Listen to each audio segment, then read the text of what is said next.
All right, guys, new intro here for the Bear Pack. We already crushed the 7K subscriber goal, so we are going to update that board here for you guys. Look at Joe Burrow, looking at all these nice, tasty giveaways. We have the 8K sub jersey giveaway. We have the 9K sub sports memorabilia giveaway, 10K subs, the big one, $1,000 giveaway, and the 12K subs. We're going to send a couple people to a game of their choice. Guys, we are very excited for the football season, but no more talking. Let's get right into this video, Trey. What is up, guys? Welcome to another fantasy football video from the Bears Profit Plays channel. I got Seth Stacks and Bear with me today, like always. Week 3 just ended, and if you were like me, you had some tough losses and you had some big blowouts.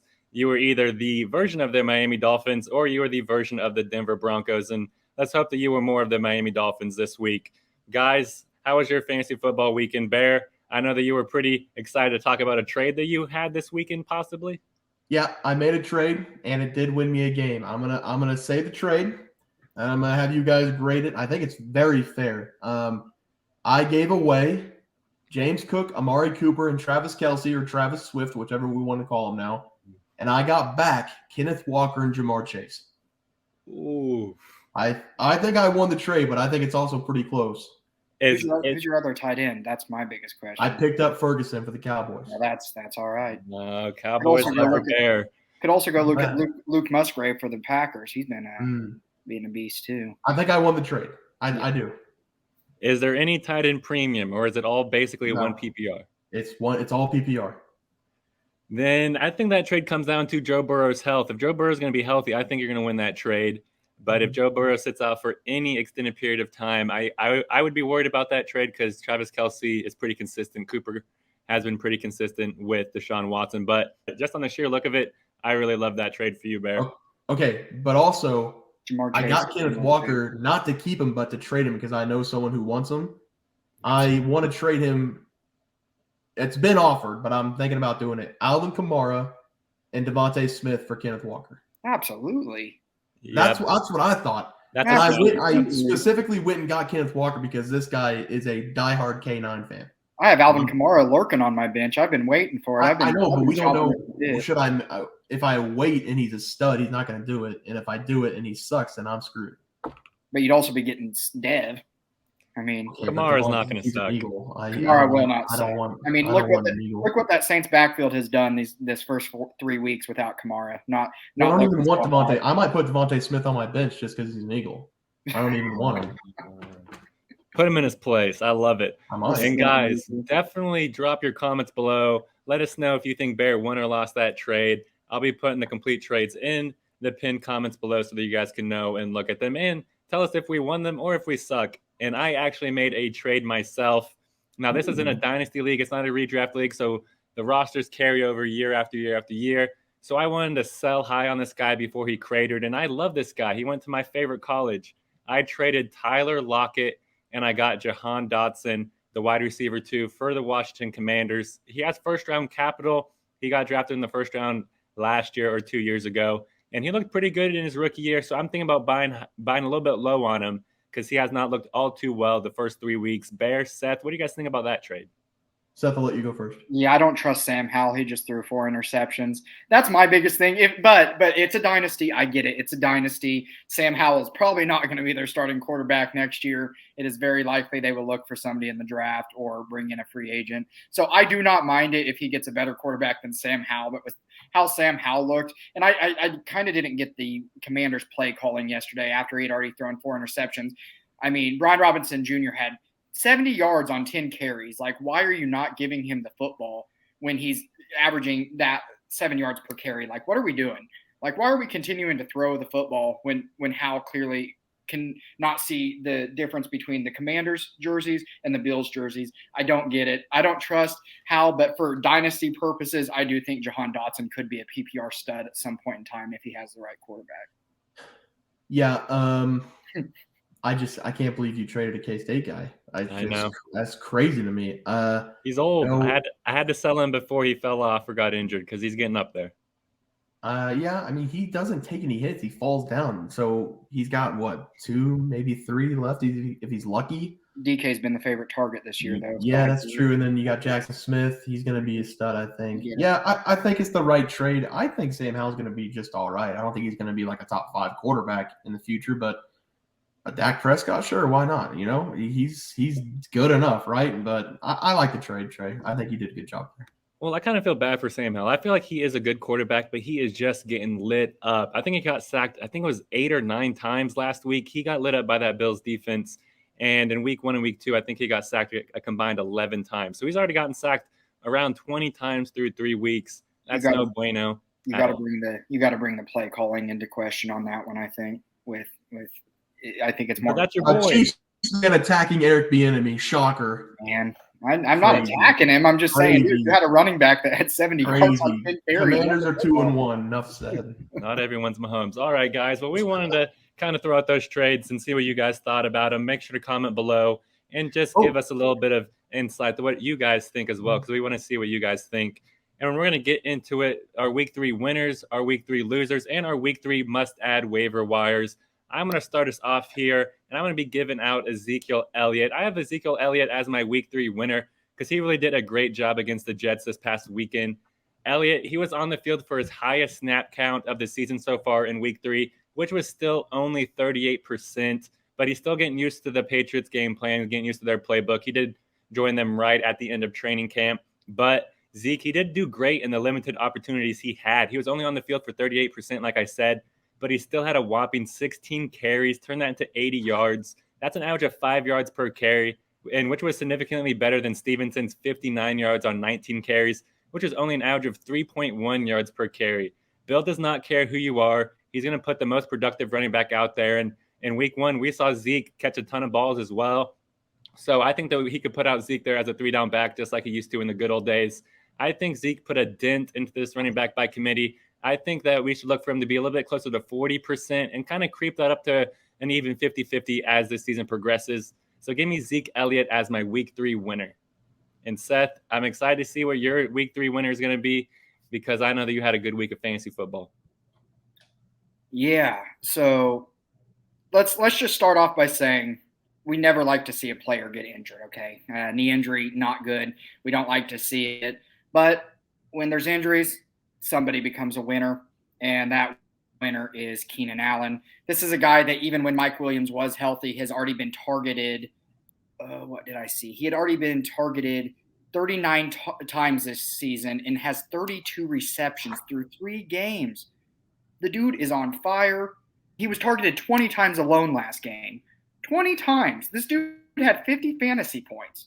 Like, we know what Keenan Allen's capable of. Big question with him has always been, can he stay healthy? Well, they're going to need him to stay healthy now because they don't really have many other options. I know Joshua Palmer caught a ball that went right through a Vikings player's fingers, but Keenan Allen's going to be the man. Justin Herbert's going to look to Keenan Allen because he can trust Keenan Allen. He's going to get a super high amount of targets. He's a PPR machine here. After the injury, I do think Keenan Allen's a winner. I know people are going to say, oh, well, he might draw doubles and stuff now. But look what happened last night with Devontae Adams. They were trying to double team Devontae Adams, but it still was not working. Like, if you're a good receiver, you're going to find a way to get open. So I still think Keenan Allen's going to get open a ton, and I think he's going to get targeted so much that he's going to pull in enough catches to be a very, very high-end target here. I would definitely look to buy high on Keenan Allen right now because he has super high wide receiver 1 potential, in my opinion. Yeah, I'm going to call him Puka Nacua Sr. because, gosh dang, he had 18 catches last week, I think. Justin Herbert was looking at him early and often, and I definitely expect that to continue. And Bear, who's going to be your week 3 winner? I know it's not going to be Dak Prescott. I hate you. My winner this week is going to be anybody who had the Miami Dolphins in their starting lineup this week. First of all, I do want to comment on what the Miami Dolphins are doing right now, the speed that this team has. We haven't seen, if I'm correct, ever in the NFL, if I'm remembering correctly. They look so fast on the field. They put up 70 points against the Denver Broncos without Jalen Waddle, and who, by the way, he's also very fast. So I will break down all the points that were scored for the Miami Dolphins. And in fantasy with a head coach. Some leagues have a head coach. If you don't know about it now, you know. Tyreek Hill scored the 5th most points for the Dolphins this week. So we're going to start with the backup quarterback, Mike White. He scored 11 points. Dolphins defense, 12. Robbie Chosen Anderson, who legally changed his name to Chosen, scored 16. Tyreek Hill, 35. Tua, 41. The Dolphins head coach, 42. Raheem Mostert, 45. And to top it all off, how do you say his name, guys? Devon A-Chain? Nope. I learned today. Devin A-Chain? No, it wasn't A-Chain. It was whatever the A-Chan, I think it was. He sent a DM, posted on Twitter because people were saying A-Chain. It's not A-Chain. Anyway, however you say it, he can run and he's super fast. 58 points. Holy hell. Congratulations to anybody who had the Dolphins in their lineup. Those are my winners this week, Trey.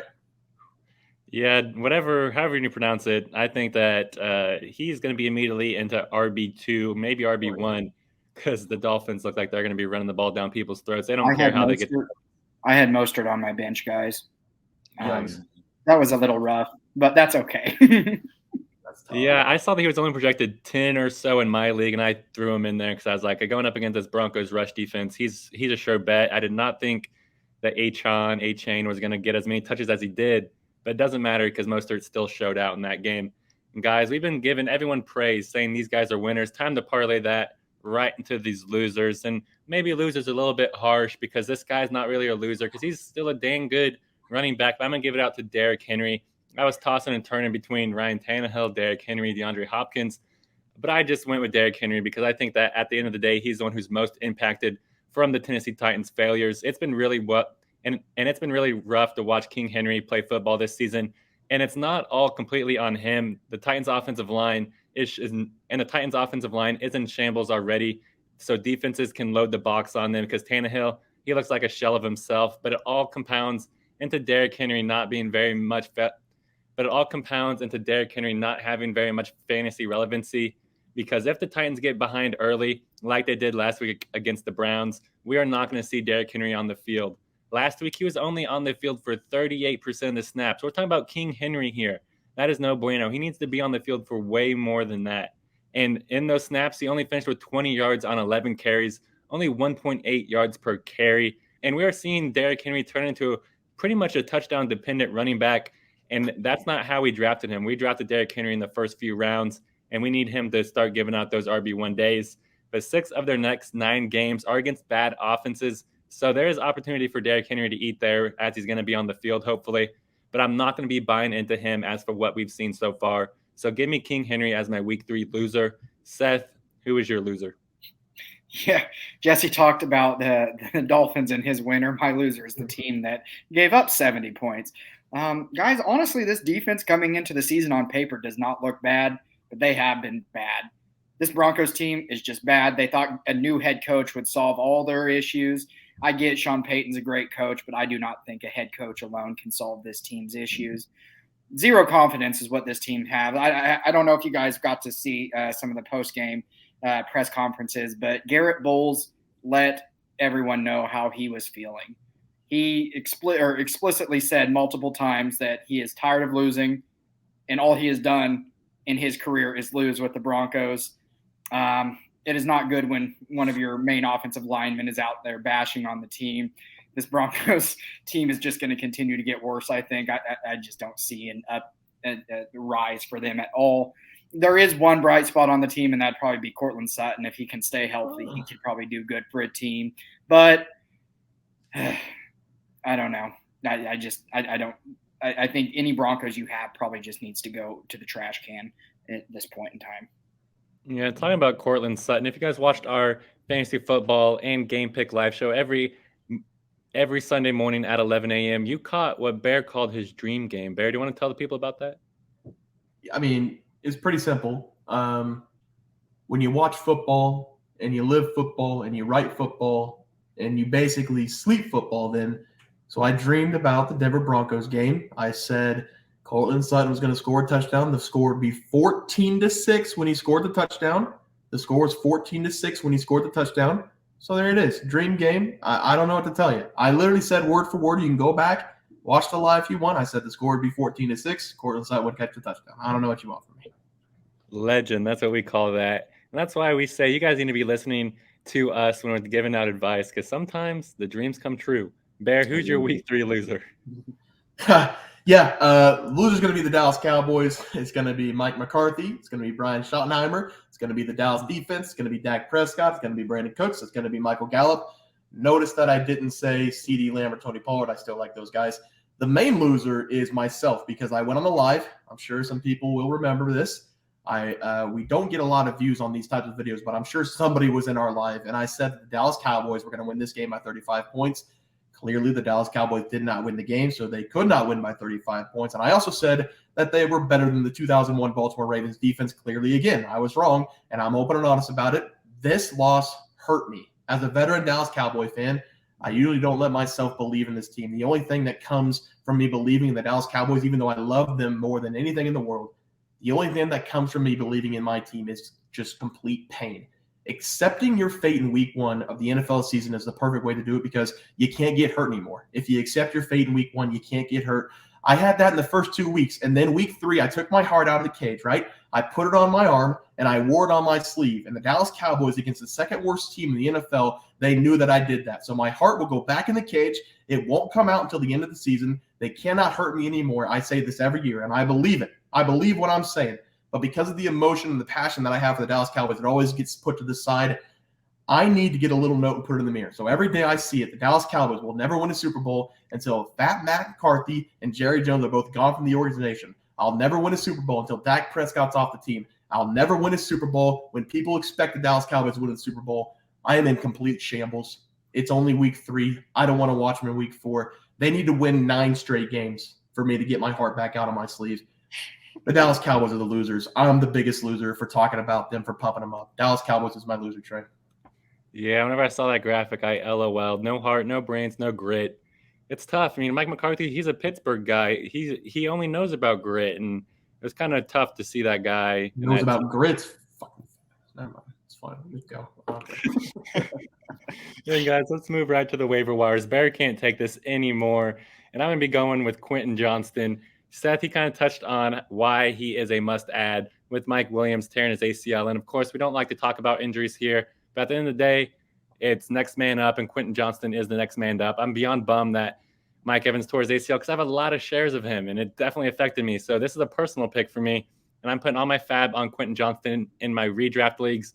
And if you're not in a fab league, just run out, put in a waiver wire ad, and hope that you get to claim him. Because the Chargers, they've been taking him along pretty slowly. In week 1, 27% of the snaps. Week 2, 15%. Week 3, back up to 24%. I expect Johnston to play a lot bigger role without Mike Williams there. Because if you think about it, he's really talented, and he took the top off a lot of defenses in college at TCU. And I just feel like he's a perfect complement alongside of Keenan Allen, who is a route god and is great in the short and intermediate routes. Put in Quentin Johnston, who can take the top off, and he's an easy touchdown guy.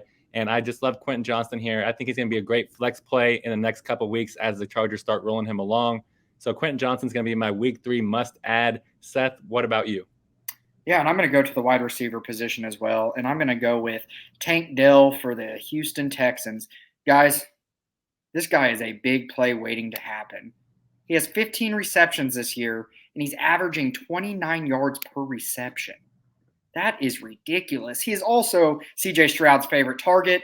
And I know I'm going back to college, but this was a very, very prolific college receiver at the University of Houston. He was always the favorite target for Clayton Tune. He always had big games. You could count on him to go out there and catch it. And I think that's going to roll right over to this Texans team. I really, really like Tank Dell here. And I do think this is a receiver that can really jump teams' stocks up as well. So go ahead and go get Tank Dell right now, because I'm sure at some point in time, people are going to be coming to you and saying, hey, we want Tank Dell. I know somebody in my league had already picked him up, and I'm one of those people that was like, why did I not pick him up after week 1? CJ Stroud has shown time and time again that he's going to continue to go to Tank Dell, even though he has more experienced receivers on his roster. Tank Dell is his favorite, and he's going to continue to be his favorite, and he's just going to get better as the year goes on. Yeah, and CJ Stroud actually let his GM know during the draft, hey, draft this guy. I love him. He's going to be a difference maker. And CJ Stroud has backed that up by delivering him the ball time after time again. Bear, round us off. Who's going to be your week 3 must-add? Yeah, guys, my guy to go get this week is going to be Melvin Gordon for the Baltimore Ravens. The what was fourth-string running back is now in the starting spot. It just feels like every year the Ravens have this injury bug that they just can't get rid of. They lost J.K. Dobbins for the year. They lost Justice Hill for an extended amount of time. And now they lost Gus Edwards with a concussion. That leaves Melvin Gordon, who has been on the practice squad for a while, and Kenyon Drake is the other guy. He was just elevated from the practice squad as well. I do think this is going to be Melvin Gordon's backfield. He had 10 carries in last week's game against the Indianapolis Colts when Gus Edwards went down. So compare that to Kenyon Drake's one touch. It's Melvin Gordon's backfield. If you are in desperation need of a running back and you have nowhere else to go, take a shot on Melvin Gordon. The Baltimore Ravens do like to run the ball a lot. So if you need a guy, Melvin Gordon will be my guy to go get, Trey.